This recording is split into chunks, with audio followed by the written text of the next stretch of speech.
ये आकाशवाणी है।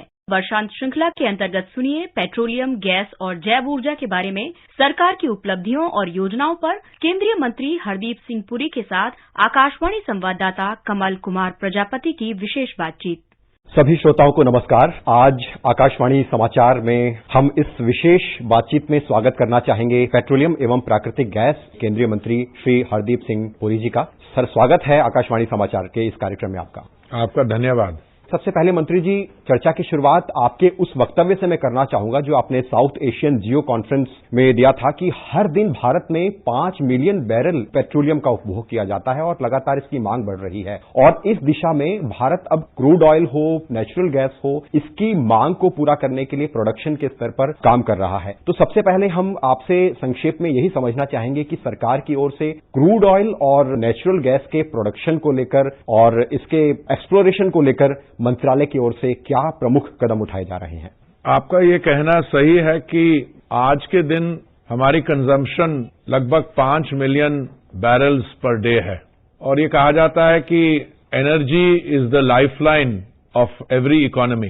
तो अगर हमारी इकोनॉमी में ग्रोथ अच्छी होगी तो एनर्जी की डिमांड वो भी बढ़ेगी। इस समय हमारी जो रेट ऑफ ग्रोथ है डिमांड का वो अप्रोक्सीमेटली 3% है, जबकि ग्लोबल जो एवरेज है डिमांड की वो ग्रोथ है 1%।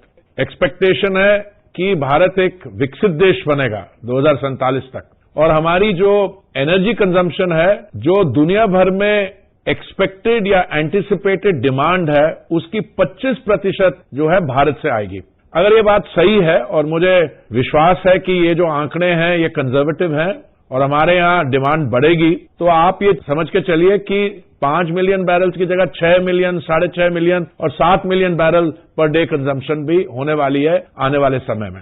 अब भारत जैसे देश जिसमें एनर्जी डिमांड बढ़ रही है, साथ साथ हमें ये भी देखना होगा कि हमारी इंपोर्ट डिपेंडेंसी क्या है। जहां तक क्रूड ऑयल का सवाल है, इस समय 85% जो हमारी डिमांड है वो इंपोर्ट से हम मीट करते हैं और जहां तक गैस का सवाल है 50-60% वो भी इंपोर्ट डिपेंडेंसी है। इस समय हमारी असेसमेंट है कि गैस की प्रोडक्शन पिछले साल 18% बढ़ेगी, इस साल भी 18% बढ़ेगी, पर डिमांड इतनी तेजी से बढ़ रही है कि हमारी इंपोर्ट डिपेंडेंसी जो है आने वाले कई वर्षों तक रहेगी।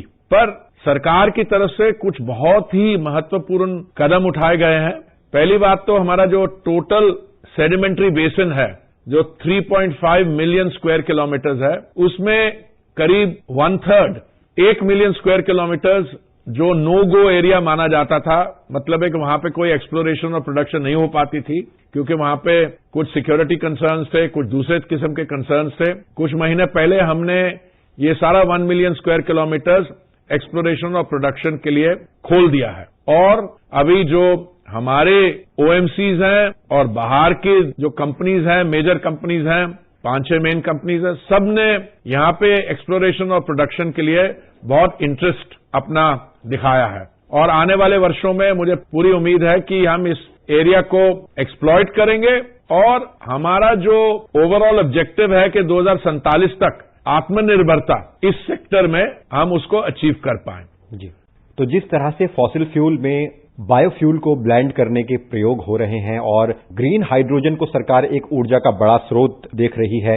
ऐसे में इन वैकल्पिक ऊर्जा के स्रोतों से हम कैसे अपनी फ्यूल के मामले में आत्मनिर्भरता को बढ़ा सकते हैं और अपनी इंपोर्ट डिपेंडेंसी को कम कर सकते हैं? जो बायोफ्यूल्स में मोदी जी की सरकार ने, मोदी जी की पर्सनल कमिटमेंट के कारण जो हमने हासिल किया है, अब बायोफ्यूल्स की मिक्सिंग 2014 तक 1.4% थी, आज के दिन वो 10% से ज्यादा है और जो हमारा टारगेट था 2030 तक 20% बायोफ्यूल्स ब्लेंडिंग का, वो मैं समझता हूं 2024 और 2025 तक वो हम ऑलरेडी अचीव कर लेंगे। यानी कि जो हमारा यहां पे पेट्रोल बिकेगा 20% उसमें एथेनॉल मिक्सिंग अवेलेबिलिटी होगी और E20 फ्यूल जिसको कहते हैं, जिसमें 20% मिक्स हो, उसका पायलट प्रोजेक्ट आने वाले ही कुछ दिनों में ऑलरेडी कुछ सिलेक्ट पेट्रोल पंप्स पे उसकी अवेलेबिलिटी होगी।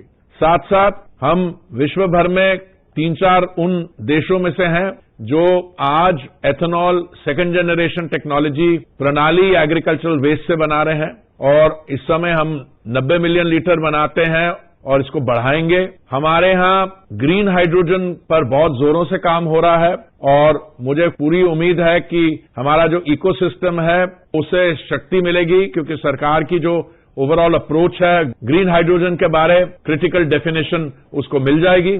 और सीबीजी कंप्रेस्ड बायोगैस की भी हमारे इरादा है, माननीय प्रधानमंत्री जी का यह इरादा है कि 5000 हमारे सतत प्लांट्स होंगे, उस पर भी हम जोरों से काम कर रहे हैं। और मैं समझता हूं कि भारत की जो सक्सेस स्टोरी है उसमें जो energy transition, increase in ENP और ये जो इनोवेशंस हो रही हैं, इससे सिर्फ भारत में ही नहीं, इसकी रेप्लिकेबिलिटी भी है। इन कार्यक्रम को हम बाहरले देशों में भी, ग्लोबल साउथ में भी इनकी हम इम्प्लीमेंटेशन और स्प्रेड करवा सकेंगे। मंत्री जी, आपने बताया कि एनर्जी ट्रांजिशन की ओर भारत है और उसमें बहुत इनोवेटिव कदम सरकार द्वारा उठाए जा रहे हैं। ऐसे में हम देखते हैं कि एनर्जी ट्रांजिशन में एनर्जी बास्केट में नेचुरल गैस को ऊर्जा का एक बहुत बड़ा स्रोत सरकार देख रही है और लक्ष्य रखा गया है कि 2030 तक 15% ऊर्जा प्राकृतिक गैस से मिले। तो एनर्जी ट्रांजिशन सस्टेनेबल तरीके से हो और भारत एक गैस बेस्ड इकोनॉमी की ओर बढ़े, इस दिशा में आप कुछ बताना चाहेंगे कि मंत्रालय की ओर से कुछ इंफ्रास्ट्रक्चर के स्तर पर या कुछ और कदम इस मामले में उठाए जा रहे हैं? देखिए, इसमें 3 चीजों की आवश्यकता होती है। एक तो सरकार की जो पॉलिसी है उसमें क्लैरिटी होनी चाहिए। जहां तक गवर्नमेंट पॉलिसी का सवाल है, जैसे आपने कहा कि हमने ये तय किया है कि 2030 तक हम 6% से लेके 15% एनर्जी मिक्स में गैस बेस्ड इकोनॉमी करें। दूसरी बात है, गैस की क्या रेलेवेंस है। देखिए, पुराना जो नैरेटिव होता था उसमें कुछ लोगों को क्लैरिटी नहीं थी। मैं समझता हूं गैस की सबसे बड़ी विशेषता ये है कि ये क्लीन फ्यूल है और ब्रिजिंग फ्यूल है। देखिए, मैं ट्रांजिशन के बारे में हमेशा यही कहता हूं कि विश्व भर में चुनौतियां आ रही है, समस्याओं का हमें सामना करना पड़ रहा है, पर हमारी जो ग्रीन ट्रांजिशन की कमिटमेंट है वो बिल्कुल भी डाइल्यूट नहीं हुई। तो natural gas is part of that. अब इसमें हमारे तरफ से क्या हुआ, देखो मैं 1-2 उदाहरण देना चाहता हूं। पाइपलाइन 2014 में हमारे यहां करीब 14,000 किलोमीटर की पाइपलाइन थी। हमारा ये ऑब्जेक्टिव है कि आने वाले कुछ ही सालों में इसको 33,500 किलोमीटर की पाइपलाइन का मतलब ये है कि आप जब जहां पे गैस की प्रोडक्शन होती है उसको लेके आप थ्रू दी पाइपलाइन भेज के आप उसको right till the consumer point तक पहुंचा दें। तो अभी हमारी कोई 23,500 किलोमीटर की पाइपलाइन ले हो गई है, पर हमारा पूरा इरादा है कि आने वाले कुछ ही महीनों में हम ये 23,500 से लेकर 33,500 तक पहुंच जाएंगे और 100% कवरेज की ओर हम लोग बढ़ेंगे। जी। तीसरी बात, जब क्लीन एनर्जी पे काम होता है तो 6% से 15% ले जाना मैं समझता हूं बहुत एम्बिशियस टारगेट है। आप सिर्फ 6% से 15% की बात ना करें, आप ये भी देखें कि बाकी एरियाज में क्या हो रहा है। बाकी एरियाज में मैं आपको बताता हूं 20% अगर बायोफ्यूल ब्लेंडिंग हो गई, साथ साथ ग्रीन हाइड्रोजन की प्रोडक्शन बढ़ गई, डिमांड बढ़ेगी, फिर प्रोडक्शन होगी, फिर कंजम्पशन होगी, साथ साथ biofuels blending 20%, 15% gas energy mix में, और उसमें कई नई एरियाज आ रहे हैं। नई एरियाज में मैं ग्रीन हाइड्रोजन बताता हूं। अगर ग्रीन हाइड्रोजन, जिसमें मुझे पूरा विश्वास है कि इसमें सफलता आएगी, आप देखिए भारत सिर्फ ट्रेडिशनल, क्योंकि देखिए आपकी जनसंख्या इस समय 1.35, 1.4 बिलियन है, आपको अगले 30 साल के लिए तैयारी करनी है जी। क्योंकि एनर्जी रिक्वायरमेंट आज और कल तक नहीं है। जब हमें कठिनाइयों का सामना करना पड़ा तो कहीं भी देश भर में, नॉर्थ ईस्ट में, नॉर्थ में, डीप साउथ में, कहीं भी मोदी जी की सरकार ने एनर्जी की शॉर्टेज नहीं होने दी। जहां पे बहुत बाढ़ और बहुत वर्षा हुई नॉर्थ ईस्ट में, वहां पे भी हमारे ओएमसीज के लोग अपने कंधों में उठा के उसको ले जा रहे हैं। तो मेरी आपसे सबमिशन ये है और आपके माध्यम से आपके लिसनर्स को, कि गैस 15% पे बहुत एक एम्बिशियस टारगेट है, पर हम इसको अचीव करेंगे। साथ साथ अब बाकी जो क्लीन एनर्जी के टारगेट्स हैं उनको साथ ले लीजिए और इसकी इन्वेस्टमेंट भी चाहिए होगी। अब मैं आपको एक आंकड़ा देता हूं जी। जब हम कहते हैं कि हम 10% बायोफ्यूल ब्लेंडिंग कर रहे हैं तो उसका क्या फायदा है? उसका फायदा एक है 41,000 करोड़ की जो हम इंपोर्ट्स कर रहे थे वो बचाते हैं। और क्योंकि यह बायोफ्यूल ये कृषि क्षेत्र के साथ जुड़ा हुआ है, 40 से 42,000 करोड़ पैसा हमारे किसको जाता है? छोटे किसानों को जाता है। सिमिलरली अगर नेचुरल गैस हम $20 बिलियन की इंपोर्ट करते हैं 15% energy mix on an annual basis के लिए, गैस तो बहुत चाहिए होगी, पर इससे बचत कितनी होगी? क्योंकि जब हम परसेंटेज टर्म्स में बात करते हैं तो आज की हमारी कंजम्पशन X है, पर वो अगर 3% पे ग्रो कर रही है क्योंकि आपका बेस बढ़ रहा है। अगर आपका बेस आज X है तो उसमें 3% पे गया और फिर वो बेस अगले बेस पे 3% पे गया, तो ये तो बहुत मेजर इनोवेशन और बहुत एम्बिशियस टारगेट्स हैं। पर अभी तक हमारे टारगेट्स जो भी हमने तय किए हैं वो हम सिर्फ हासिल ही नहीं कर रहे, उस समय से पहले कर रहे हैं। बिल्कुल, और ये सराहनीय कदम है कि बायोफ्यूल, बायो सीएनजी और एथेनॉल की ओर सरकार इस गंभीरता के साथ ध्यान दे रही है। एक और आपसे प्रश्न रिफाइनरीज को लेकर ये पूछना चाहूंगा कि भारत अब क्योंकि दुनिया का एक बड़ा रिफाइनरी हब बनकर उभर रहा है और 2030 तक अनुमान है कि 400 million metric tonne per annum की क्षमता को हासिल करने का एक अनुमान है, और इस मामले में आपसे समझना चाहेंगे कि जो भारतीय तेल कंपनियां हैं वो किस तरह से अपनी क्षमता को बढ़ा रही हैं और साथ ही साथ जो निजी क्षेत्र है उसकी भागीदारी को मंत्रालय इस मामले में कैसे देख रहा है? देखिए, जब आप भारतीय कंपनीज की बात करते हैं तो ये क्लियर है कि कंपनीज जो हैं वो प्राइवेट सेक्टर में भी हैं और पीएसयूज भी हैं। आप रिफाइनिंग कैपेसिटी को देख लीजिए, आप total number of petrol bunks देख लीजिए जो डिस्ट्रीब्यूशन पे है, 250-252 मेट्रिक टन पर एनम हमारी रिफाइनिंग कैपेसिटी है। 252 मेट्रिक टन पर एनम से 400 मेट्रिक टन तक पहुंचना एक तरह से बहुत एम्बिशियस है, और दूसरी तरफ अगर आप देखा जाए तो हमारे जो पाइपलाइन प्लान्स हैं, एक ही गो में हम एक जगह जहां पे हम 60 million metric tonne per annum की एक रिफाइनरी कर रहे थे, अब हम बात करें 20 million metric tonne per annum की 3 करने में, तो वो तो ऑलरेडी 252 से अगर वो 60 लगते हैं हम 310 पे पहुंच गए। देखिए, रिफाइनिंग कैपेसिटी एक डायनेमिक इकोनॉमिक सिचुएशन में उसका बढ़ना और स्टैटिक सिचुएशन में बहुत अंतर है। आज क्योंकि भारत अपनी रिफाइनिंग कैपेसिटी सिर्फ अपने लिए देख रहा, आप हमारे एक्सपोर्ट्स देखिए प्रोडक्ट्स के, तो refining capacity is also helping in the exports. Private sector की refining capacity is in the economic zone. तो ये मैं समझता हूं कि जो टारगेट है एम्बिशियस जरूर है, पर ये हमारी ओवरऑल इकोनॉमिक डेवलपमेंट में एक बहुत इंपॉर्टेंट टारगेट है, और 252 million metric tonne per annum वाली भी कंट्री ज्यादा नहीं होंगी, और मुझे लग रहा है कि ये 400 वाली भी तो बहुत कम होगी।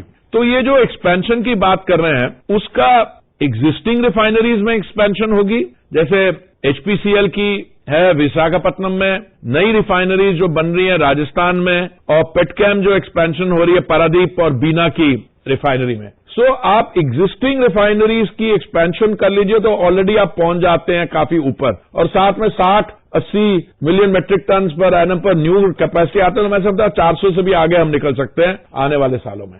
मंत्री जी, G20 प्रेसिडेंसी को लेकर मैं एक सवाल आपसे पूछना चाहूंगा, क्योंकि मंत्रालय इस मामले में एनर्जी सिक्योरिटी को लेकर इंटरनेशनल कोलैबोरेशन पर बल दे रहा है। तो इसमें जैसा कि आपने बायोफ्यूल और एथेनॉल का जिक्र किया कि भारत इस मामले में एक क्षमता वाला देश बनकर उभर रहा है, और इस G20 प्रेसिडेंसी में भारत भी इसे रुचि के साथ देख रहा है। तो कुछ योजनाओं के बारे में आप बताना चाहेंगे मंत्रालय की कि कैसे अपनी भूमिका G20 प्रेसिडेंसी में मंत्रालय निभा रहा है? देखिए, जब मैं ब्राजील गया था, भारत का राजदूत अपॉइंट हुआ था 2006 में, उस समय ब्राजील में एक ऑर्गेनाइजेशन है, उसका नाम है यूनिका, जो उनकी एथेनॉल प्रोड्यूसर्स की एसोसिएशन है। तो मेरी पहली मुलाकात उनके अध्यक्ष के साथ जब साओ पाउलो में हुई थी, मुझे याद है उन्होंने कहा था अगर भारत ब्राजील का साथ दे दे, अमेरिका तो ऑलरेडी बायोफ्यूल्स में बहुत एक्टिव है, तो इंटरनेशनल बायोफ्यूल्स अलायंस बन सकती है। मैं बात कर रहा हूं 2006 की। आज मैं बड़े गर्व से आपको कह सकता हूं कि हम भारत की जो अध्यक्षता है G20 की, इसको इस्तेमाल करके इंटरनेशनल बायोफ्यूल्स अलायंस बना देंगे। तो क्या ये सोलर अलायंस की तर्ज पर ही कुछ ऐसा होगा?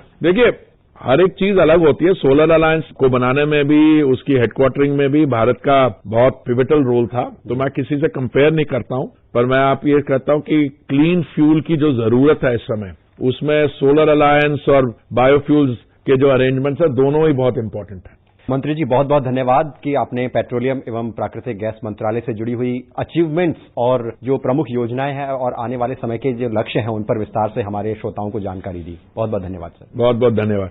अभी आप वर्षांत श्रृंखला के अंतर्गत सुन रहे थे पेट्रोलियम, गैस और जैव ऊर्जा के बारे में सरकार की उपलब्धियों और योजनाओं पर केंद्रीय मंत्री हरदीप सिंह पुरी के साथ आकाशवाणी संवाददाता कमल कुमार प्रजापति की विशेष बातचीत। ये कार्यक्रम आकाशवाणी के समाचार सेवा प्रभाग द्वारा प्रस्तुत किया गया। इसे आप हमारे mobile app news on AIR और YouTube channel news on AIR official पर भी सुन सकते हैं।